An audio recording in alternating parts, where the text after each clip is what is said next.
Good morning, children. And we discussed in previous class about scientific principles given by F.W. Taylor. That's why Taylor also known as father of scientific management. Today we'll discuss some more methods introduced by F.W. Taylor for scientific principles or management. First, method study. Second, motion study. Third, time study and fatigue study. So first we'll discuss method study. So for any work, it's quite possible that to complete one work there could be many methods. एक काम को करने की बहुत सारी methods हो सकती हैं. लेकिन what was the main motive of Taylor? That we should choose or select the best way by which we can minimize the wastage and maximize the quality and we can maximize the satisfaction of customer. Means किसी भी काम को करने की बहुत सारी methods हो सकती हैं, बट टेलर का ये मानना था कि हमें किसी भी काम को कंप्लीट करने के लिए अवेलेबल जो बहुत सारी मेथड्स हैं उसमें से उस बेस्ट मेथड को चूज़ करना चाहिए, उस साइंटिफिक मेथड को चूज़ करना चाहिए जिसे करने से कॉस्ट ऑफ प्रोडक्शन मिनिमाइज हो जाए और सेटिस्फैक्शन और क्वालिटी मैक्सिमाइज हो जाए.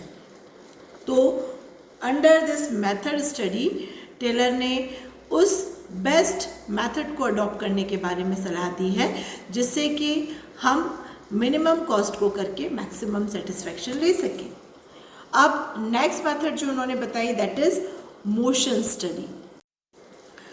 अब मोशन स्टडी में व्हाट टेलर सेड कि किसी भी काम को करने में कितने मोशन या एक्टिविटीज़ की जाती हैं और उसमें से एक ही काम को अगेन करने के लिए अलग अलग लोगों के अलग अलग मोशंस हो सकते हैं, टेक्निक्स हो सकती हैं.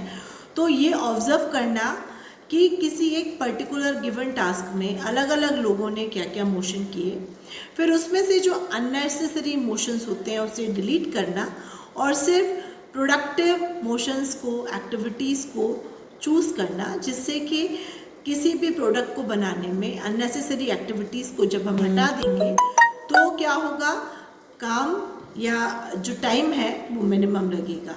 फॉर एग्ज़ाम्पल मोशन स्टडी का एग्ज़ाम्पल अगर मैं आपको दूँ तो एग्ज़ाम्पल की सपोज़ मुझे टेबल पे रखे हुए इस रिमोट को उठाना है एंड ये टास्क है. तो अब हम देखते हैं कितने मोशन में. द फर्स्ट वे, मैंने अपने आप की जो चेयर है उसको घुमाया, इसे उठाया, उठाने के बाद वापस चेयर घुमाई, राइट. ये है फर्स्ट तरीका. अब दूसरा, मुझे रिमोट उठाना है, मुझे पता है, सिंपली हाथ उठाया एंड डायरेक्टली रिमोट ले लिया. अब दोनों में क्या डिफरेंस था? फर्स्ट वाली जो प्रोसेस मैंने की थी उसमें चेयर को घुमाना, फिर लेना, वापस चेयर को घुमाना, तो दो हमारे मोशन थे अननेसेसरी, वो काम को करने में टाइम को बढ़ा रहे थे. तो दूसरे मोशन में क्या हुआ, बिना चेयर को पहले घुमाया आगे, फिर पीछे, बिना उसे हटाए सिंपली एक हाथ लिया और रिमोट को लिया, टास्क तब भी हुई और प्रॉपरली हुई.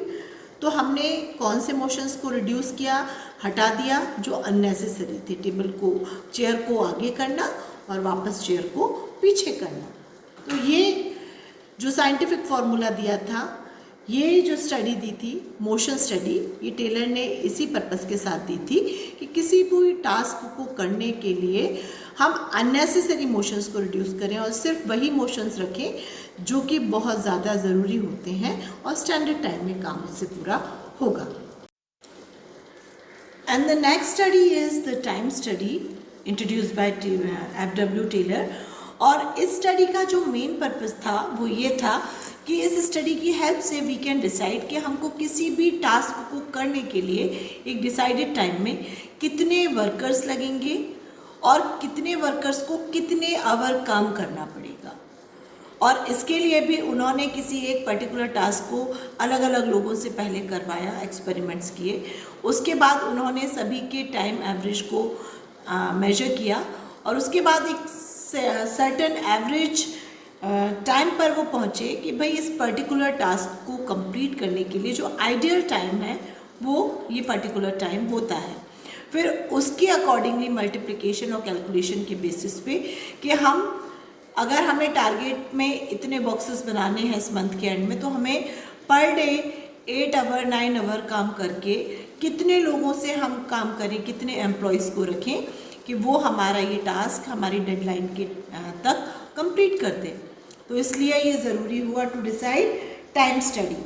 और इस टाइम स्टडी की हेल्प से जो टाइम कई बार अगर टाइम एक एवरेज टाइम में टाइम बचता है तो लेबर्स को उनका लंच टाइम या रेस्ट टाइम भी इसमें से दिया जा सकता है। तो टाइम स्टडी का मेन पर्पस था कि हम एक आइडियल टाइम लेकर किसी भी प्रोसेस के लिए निकाल कर कितने लोगों को कितने घंटे काम करना है, we can decide this thing. And जो नेक्स्ट और लास्ट कह सकते हैं जो स्टडी थी, that is fatigue, FATIGUE, fatigue study. अब इसका मतलब होता है थकान का या थकावट का अध्ययन। अब ह्यूमन बॉडी है तो बट ऑब्वियस है कि एक काम को लगातार करने के बाद इंसान थक जाता है। तो इस पर्टिकुलर स्टडी में टेलर ने इस बात को देखा या इस बात पर स्टडी की कि किसी भी एक टास्क को करने के बाद एवरेज में एक एम्प्लॉई कितने टाइम के बाद थक जाता है और थकने के बाद ही और शी नीड्स रेस्ट। तो इस पर्टिकुलर स्टडी के दौरान एक ही काम को कई लोगों ने बार बार किया, एक एवरेज उन्होंने देखा कि भाई इस पर्टिकुलर टास्क में इतने टाइम के बाद इन लोगों को हमें रेस्ट या एक ब्रेक देना चाहिए, बिकॉज ये क्या होते हैं, दे बिकम टायर्ड।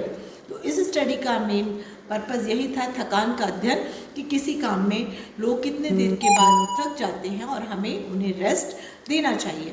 तो आज हमने डिस्कस की थी टेलर FW टेलर के द्वारा दी गई different study, time, motion, method and fatigue study. Hope you understand और आप लोग बुक से इसकी फर्दर रीडिंग कीजिएगा। नेक्स्ट टॉपिक के साथ मिलेंगे। Till then take care, bye bye.